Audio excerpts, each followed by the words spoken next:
it's pretty odd, and somebody did pay quite a bit for it. Yeah, in fact, a couple weeks ago, we did a deal of the week on the Los Angeles tax sale, and we looked at some upcoming properties, reviewed them.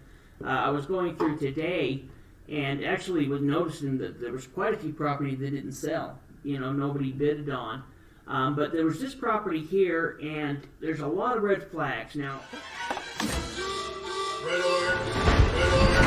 Red alert! I'm not saying that you can't do anything with this, but we wouldn't have spent our money on this, and we'll explain to you why. First of all, it ended up selling for... So it opened up for $37,000. It had an assessed value of $69,000, sold for $102,000. And some of the main issues we would have first off is this even buildable? Is it usable? Does it meet the requirements? It doesn't look like it has, much frontage. Yeah, well... this, if we're talking about location, this is location. We're talking about Beverly Hills here. Please don't do it. This is in a prime location. In fact, the homes in this area are valued at the very low end for a tiny home, $3 million up to $10, $12 million. Give me the money! Counting it. So we're talking about a serious home, but like Shade said, if we're looking at the actual street frontage, and if we're looking at the map there, we can see that there's a small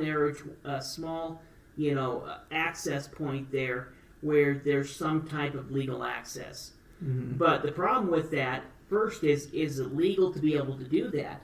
Because in a lot of areas, you need to have a certain amount of street frontage to be able to build a home on the property. Mm-hmm. Yeah, the other issue that we start to look at with this property that is an extreme issue are some of the topographical concerns. You'd have concerns about the terrain.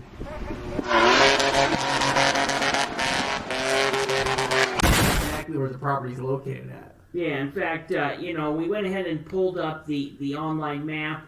A lot of these maps will have topographical maps that we can use. We went ahead and pulled up the first one where it was 10 feet of elevation per line. Yeah, 10 feet of elevation change per line. Yeah, and looking at it, I was like, my goodness, this looks like 160, 180 foot drop in elevation. So I wanted to check that out, so I went to a different map from the LA County Engineer Department to go ahead and check that, and that ended up being the same as the 10 feet.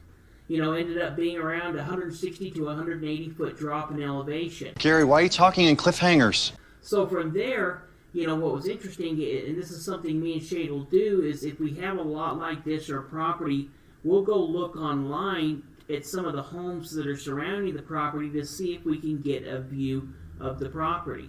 And so if we're actually looking at this property, this mansion property here that's down on the lower hand side, that's actually the mansion that we're looking at below. Yeah, right there. Yeah, and so between those two homes, where that arrow is pointing at on the left-hand picture, that's actually where the lot is located. So, to us, I don't know how you're going to build on that home. First of all, I don't know if it's legal to build on it. Yeah. Second question is, if it is legal, how are you going to build on it? You're talking about a huge drop in elevation.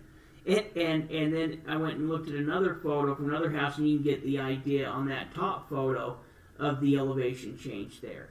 Looking up at the house above. Yeah, it's impossible. That and they don't even have like a level place to start. It's all downhill because basically as soon as they get past that, that little entry there, it's all drop. No! Where those homes are at, that's the only section of flat. That's where kind of that home is on the side of the street. There's about a 30 or 40, foot section there. Maybe 50 or 60 feet in total, where it's pretty flat, and then it drops straight off on that cliff. And so if somebody spent $100,000 for this, yes, you're buying land in Beverly Hills. Yes, you're buying land that's around properties that are valued $3 to $12 million. But can you use it, and who are you going to sell it to?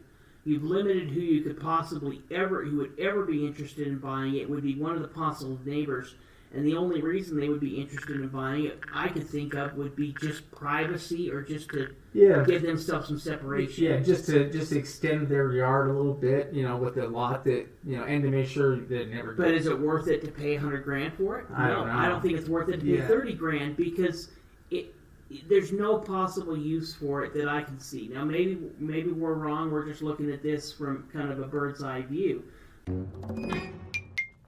But from what we can see, somebody lost $100,000 here. Well, it's probably why the property went to the tax sale in the first place. For sure, is because absolutely. the person decided it's not usable, and they're they're saying it's valued at $70,000, so I have to pay all these property taxes on. I'm just gonna let it go. In fact, I bet if we looked into the property records, in fact, if we were even interested in looking at this property, that would be one of the first things we'd do is we'd look to see who the past owner was.